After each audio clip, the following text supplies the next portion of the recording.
வணக்கம் மாணவர்களே. இந்த வீடியோவில் 12ஆம் வகுப்பு வணிக கணிதம் மற்றும் புள்ளியியல் அலகு 1 அணிகள் மற்றும் அணிக்கோவைகளின் பயன்பாடுகள். இதில் பயிற்சி 1ல் 1ல் 8வது கணக்கு பார்க்க போகிறோம். என்ன கொடுத்துருக்காங்க பாருங்க. ஒரு தொகை ரூபாய் 5000 ஆனது ஆண்டிற்கு 6%, 7% மற்றும் 8% தரக்கூடிய 3 பங்குகளில் பிரித்து முதலீடு செய்யப்பட்டு ஆண்டு மொத்த வருமானமாக ரூபாய் 358 பெறப்படுகிறது. முதல் 2 முதலீடுகளிலிருந்து கிடைக்கும் வருமானம் 3வது முதலீட்டிலிருந்து கிடைக்கும் வருமானத்தை விட ரூபாய் 70 அதிகம் எனில் அம்மூன்று பங்குகளில் செலுத்தப்படும் முதலீடுகளை தரமுறையில் காண்க. பாருங்க, மொத்த தொகை எவ்வளவு? 5000. அந்த 5000 3ஆ பிரித்து என்ன செய்கிறோம்? முதலீடு செய்கிறோம். 3 பங்குகளில் முதலீடு செய்கிறோம்.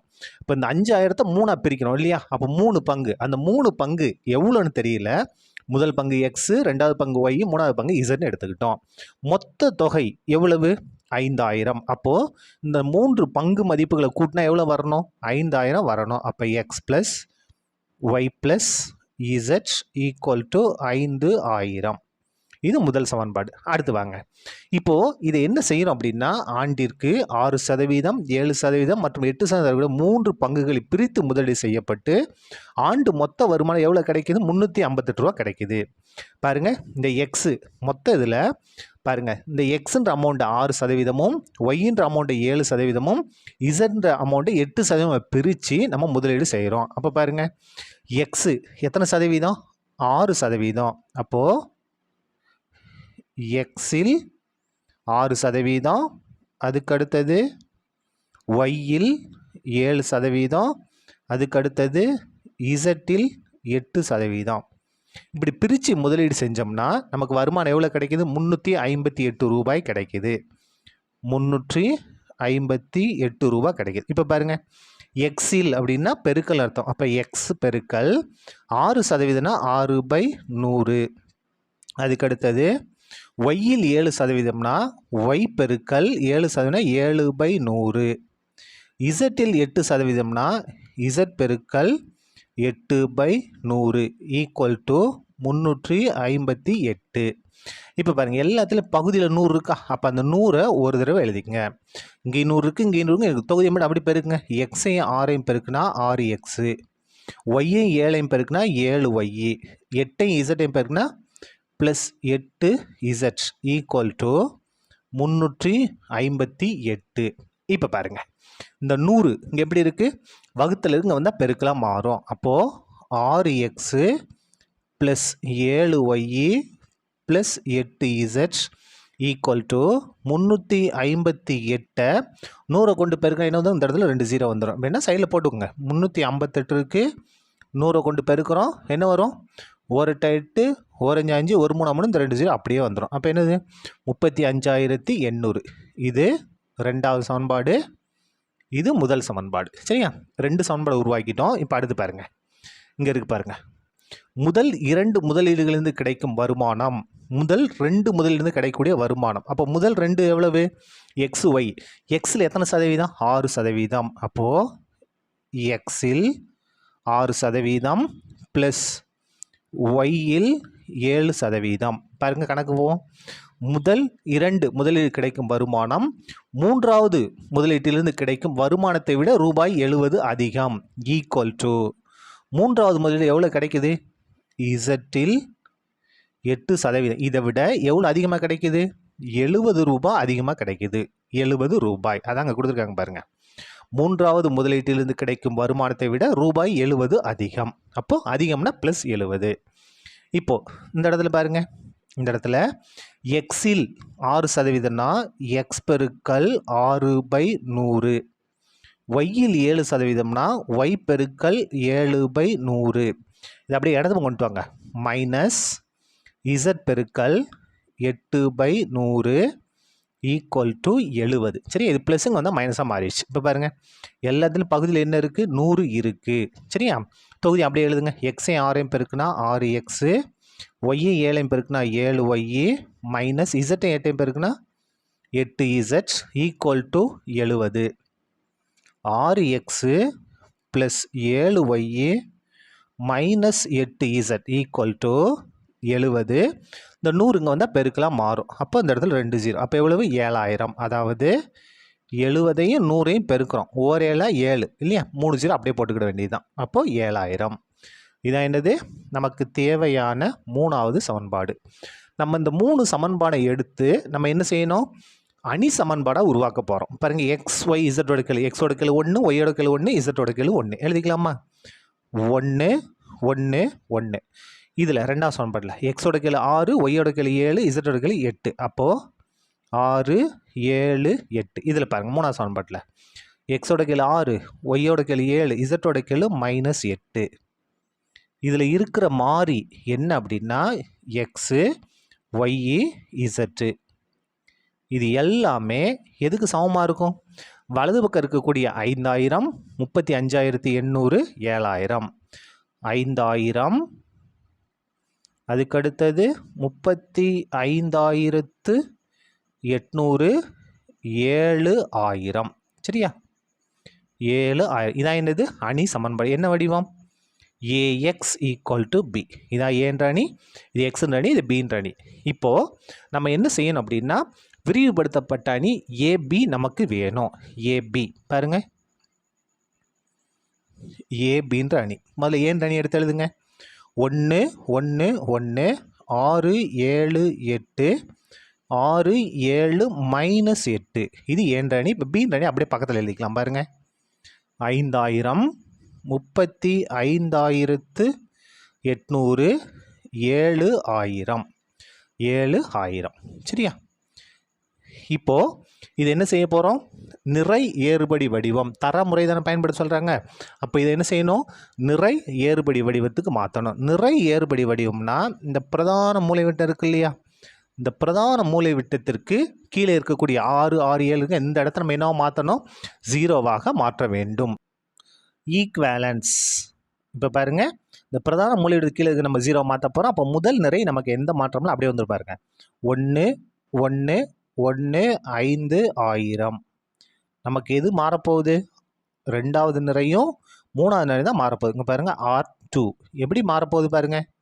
இங்கே 6 இருக்குது, இங்கே 1 இருக்குது. அப்போது இது 6 கொண்டு பெருக்கி மைனஸ் பண்ண போகிறோம். அப்போது R2 -6 R1. இந்த இடத்துல போட்டு காமிக்கிறோமா? இந்த R2 அப்படியே எடுத்து எழுதுங்க. R2 என்ன இருக்குது?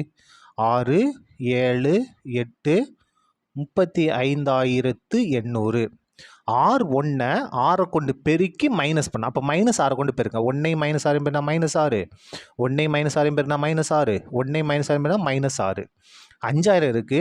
5000 6 கொண்டு 6 5 30, 30,000. நம்ம மைனஸ் இருக்குது இல்லையா? மைனஸ் கொண்டு பெருக்கலாம். அப்போ -30,000. மைனஸ் பண்ணுங்க. 6 -6 0, 7 -6 1, 8 -6 2. 35,800ல் 30,000 மைனஸ் பண்ணால் 5,800. 5,800 எடுத்து அப்படியே எழுதுங்க. 0 1 2 5,800. இப்போ அடுத்தது R3 பாருங்கள். R3 அதே தான். என்ன வரணும் நமக்கு? இந்த இடத்துல 0 வரணும். இங்கே 6 இருக்குது, இங்கே என்ன இருக்குது? 1 இருக்குது. அப்போது R3 -6 R1. இங்கே எழுதிட்டுமா? பாருங்கள், R3 முதல்ல எடுத்து எழுதுங்க. 6 7 -8 7000. சரியா? இப்போ பாருங்கள், R1 என்ன செய்யணும்? 6 கொண்டு பெருக்கி மைனஸ் பண்ணால் அப்போ -6 கொண்டு பெருக்க. 1 -6 பெருனா -6, 1 -6 பெருனா -6, 1 -6 பெருனா -6. அதுக்கடுத்து 5000 இருக்கா? 5000த்தை -6 கொண்டு பெருனா -30,000. -30,000. சரியா? இப்போது சுருக்கிலாமா பாருங்கள். 6 -6 0, 7 -6 1, -8 -6 ஒரே குறி. அப்போ கூட்டினா 14. என்ன 14? -14. இந்த இடத்துல பாருங்கள், 30,000லிருந்து 7,000 கழிச்சா 23,000. என்ன 23,000? -23,000. சரியா? அதை எடுத்து அப்படியே இந்த இடத்துல எழுதுங்க. என்ன எழுதணும்? 0 1 -14 -23,000. இப்போ பாருங்கள், இந்த இடமும் நமக்கு 0 ஆயிடுச்சு. இப்போ பாருங்கள், இதை மட்டும் நம்ம 0வாக மாற்றணும். இப்போ ஈஸியாக மாற்றிடலாம் பாருங்கள். ஈக்வேலன்ஸ். நமக்கு முதல் நிறை எந்த மாற்றமும் இல்லை. 1 1 1 5,000. 2வது நிறை எந்த மாற்றமும் இல்லை. அப்போ என்ன வரும் பாருங்கள். 0 1 2 5800 R3 தான் நமக்கு மாறப்போகுது. எப்படி மாறப்போகுது பாருங்க, R3. இப்போ இங்கே ஒன்று இங்கே ஒன்று, அப்போ இதுலேருந்து இதை மைனஸ் பண்ணிடலாமா? மைனஸ் பண்ணால் நமக்கு ஈஸியாக முடிஞ்சிடும். அப்போ R3 minus R2. 0 minus 0 0, 1 minus 1 0, -14 minus பண்ணணும் -2. அப்போ -14 மைனஸ் பண்ண ஒரு மைனஸ், அப்போ என்ன வரும்? -16. அதாவது 14 இருக்குது, -14 இருக்குது. எதை மைனஸ் பண்ண? 2 மைனஸ் பண்ண, அப்போ -16. அதே மாதிரி இங்கே பாருங்கள், -23,000 இருக்குது. நம்ம மைனஸ் பண்ணணும் எதை?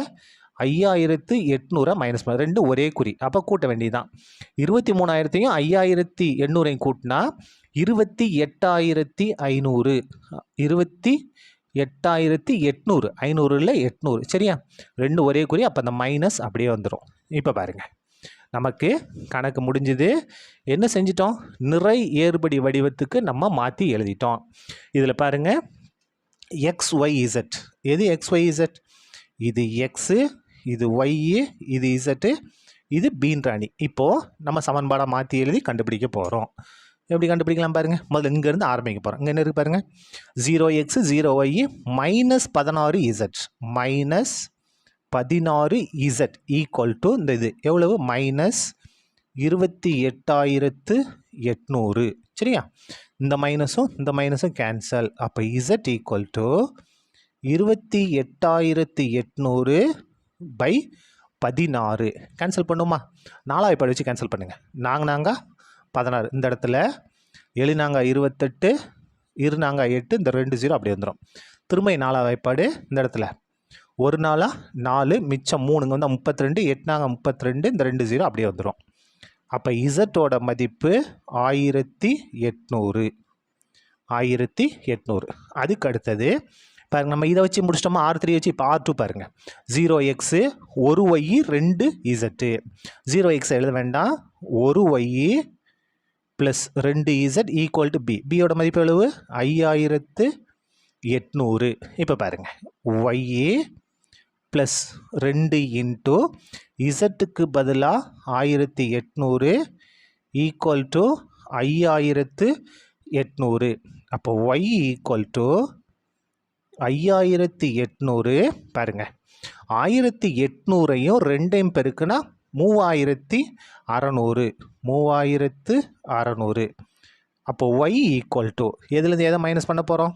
5800லேருந்து 3600. அப்போ 0 மைனஸ் 0 0, 0 மைனஸ் 0 0, 8லேருந்து 6 கழிச்சா 2, 5லேருந்து 3 கழிச்சா 2. அப்போ ஒய்யோட மதிப்பு 2200. சரியா? இன்னும் நமக்கு என்ன வேணும்? இசட் மட்டும் வேணும். எதுலேருந்து எடுக்க போகிறோம் பாருங்கள், இந்த முதல் இது பாருங்கள், R3 முடித்தோம், R2 முடித்தோம். இப்போ R1க்கு வந்துட்டோம். ஒரு எக்ஸு, ஒரு ஒய்யு, ஒரு இசட்டு ஈக்குவல் டு 5000 எழுதிக்கலாமா? ஒரு எக்ஸு ப்ளஸ் ஒரு ஒய்யு ப்ளஸ் ஒரு இசட் ஈக்குவல் டு 5000. நம்ம எக்ஸ் தான் கண்டுபிடிக்க போகிறோம். ஒய்யோட மதிப்பு கண்டுபிடிச்சி வச்சிட்டோம் பாருங்கள், மாற்றி எழுதிக்கங்க. 2200. இசட்டை கண்டுபிடிச்சி வச்சிட்டோம். எவ்வளவு? 1800 ஈக்குவல் டு 5000. எக்ஸ் ப்ளஸ் 2200 1800 கூட்டினா 4000 ஈக்குவல் டு 5000. நமக்கு எக்ஸாக வேணும் 5000 ப்ளஸ் 4000, இங்கே வந்தால் -4000. அப்போ எக்ஸ் ஈக்குவல் டு எவ்வளவு? 5000 4000 கழிச்சோம்னா 1000. சரியா? therefore என்ன எழுதிடலாம்? பங்குகள் மதிப்பு தானே, முதலீடு செய்த மதிப்புகள். therefore எக்ஸ் முதல் பங்கில் எவ்வளோ முதலீடு செஞ்சுருக்காங்க? ரூபாய் 1000. அதுக்கு அடுத்தது ஒய் ரெண்டாவது பங்கில் எவ்வளவு? ரூபாய் 2200. மூணாவது பங்கில் எவ்வளோ முதலீடு செஞ்சுருக்காங்க? ரூபாய் 1800. இதுதான் 3 பங்குகளில் அவங்க பிரித்து முதலீடு செய்த தொகை. சரியா? அவ்வளோதான், இந்த கணக்கு முடிந்தது. நன்றி.